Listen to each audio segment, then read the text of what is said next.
Does your financial advisor take the time to really listen to you? Is your financial strategy personalized to you and your family? Will your financial advisor be there as your life and financial situation change?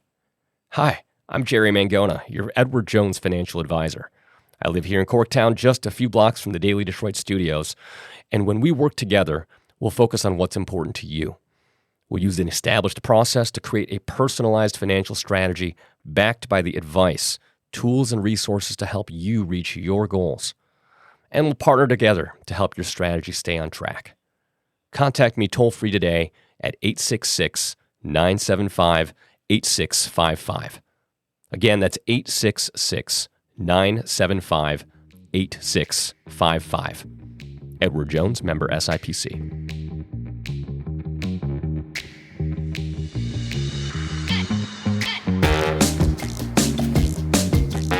Hello, friends, and welcome to your Daily Detroit. I'm Jer Stays. It is Monday, October 17th, 2022, and today, the story of something that's coming back to life. The Belle Isle Nature Center is a hidden gem on the island that, if you haven't driven all the way around and paid attention, you might not have known it. But those of us who have been visiting the island for a long time are familiar. It's gotten a bunch of upgrades. It's back open for business, and today, we talk about it. My name is Amy Greene. I'm Nature Center's director for the Detroit Zoological Society. The Nature Center has been kind of dormant for a little while. What was the beginning of saying, okay, we're going to bring this thing back online, and not only are we going to do that, we're going to invest in it and kind of try to take it to the next level? I'm going to try and not be long-winded here. We closed for the pandemic when everything got locked down in the state for the safety of the staff and the animals with the Detroit Zoo. In that time, we were closed for about a year. Finally realized we had been working kind of slowly for many years on these ideas around here, and took advantage of the time of being closed to invest in, fixing up the infrastructure, renovating it. So the plans were already in place. That was the easy part, because they're based on all of the programming that we do with the community. So that's our real heartbeat, right? We're connecting children and adults to the nature where they live. We're doing programming in vacant lots and helping people feel connected to or belonging and significance, I like to say, in their nature spaces. What we realized during the pandemic here, on a state park, like all of the state parks, there was record attendance.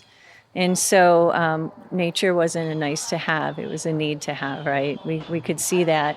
And we had the nature, just not the center. And all of our community partners kept coming and letting us share their space and deliver programming.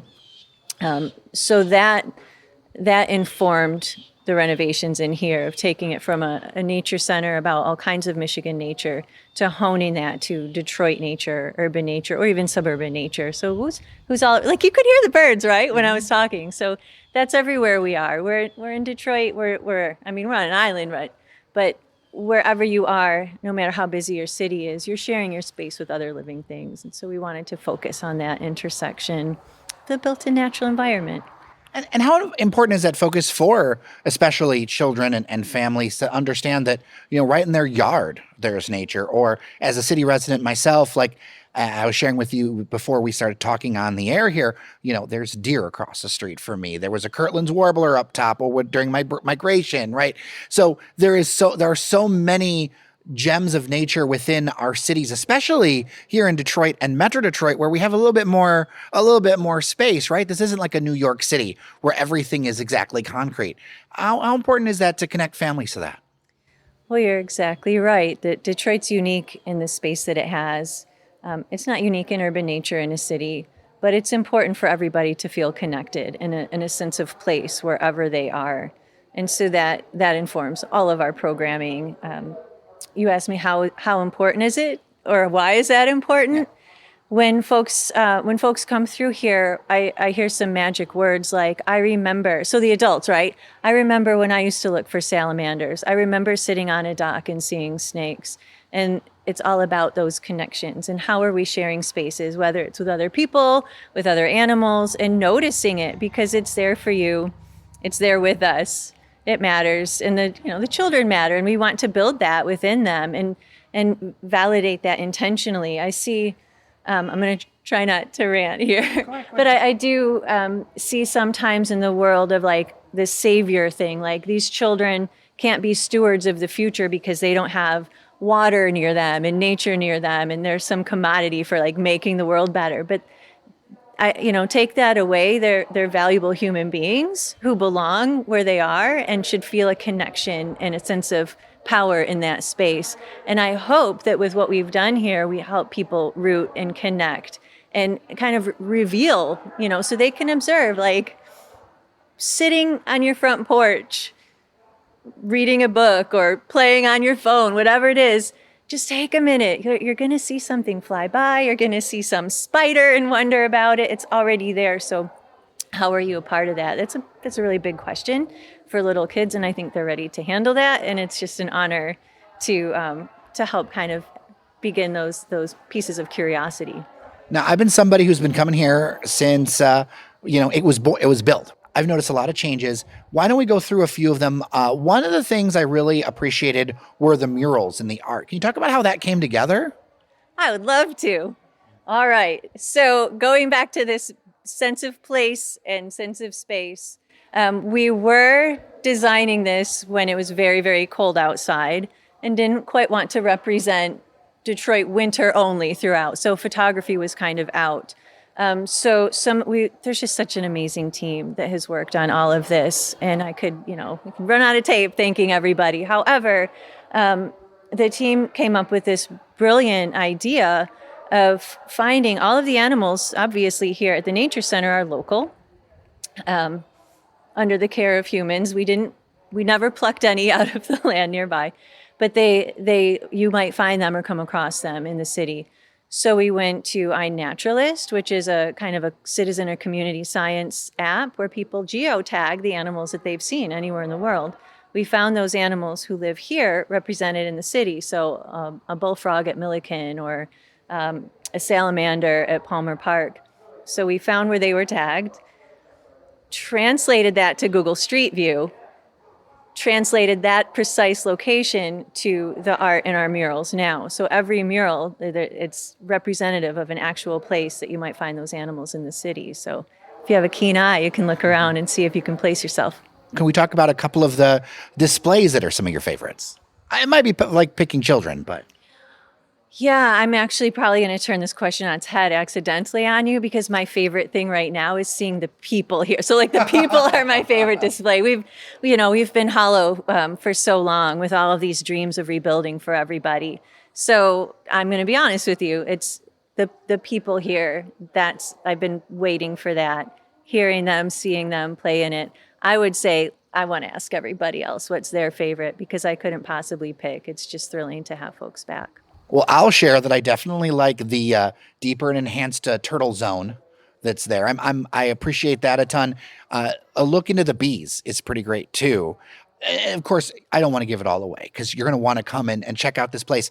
The interactive exhibits are a little bit different too, because it's not necessarily like smashing buttons. It's more hands-on. Can you talk about the thoughts behind that?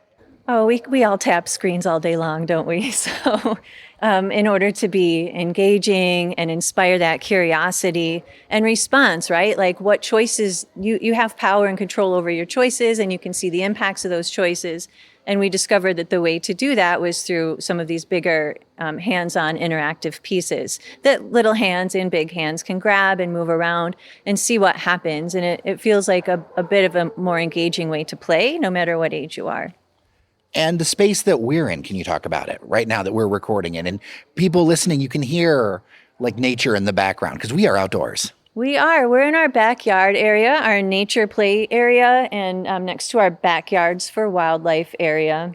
And this is quite a peaceful reserve. Right now it is. There are not children back here, otherwise you would hear them. And so we have had a nature play space back here for quite some time.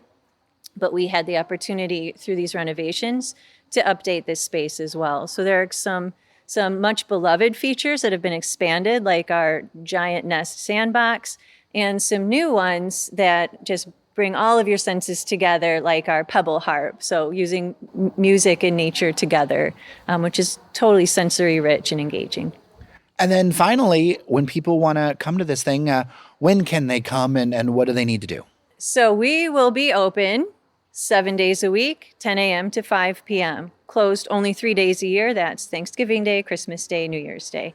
So we're here. We're here waiting for you.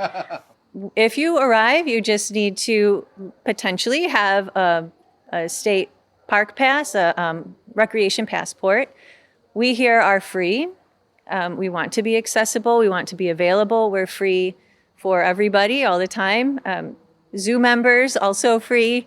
Our programming is also free. So we've got a ton of programming for people of all ages that you can sign up for to take a hike and explore part of the island that you've maybe never seen before, or to look for the blank spaces between nature and create art with that, or whatever. We've got a ton of programming just to help connect people a little bit more, whatever your interest is, and that's also free. You can find it all on belleislenaturecenter.org.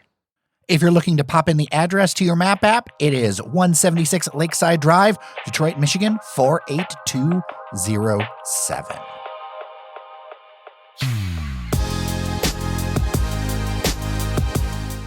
All right, we are done for today. Thank you so much for listening.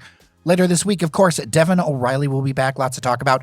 We have Detroit City FC playoff news to talk about and a trip up ahead of us that I'm very excited for, plus a whole lot more. I'm Jer Stays. Remember that you are somebody, and we'll see you around Detroit.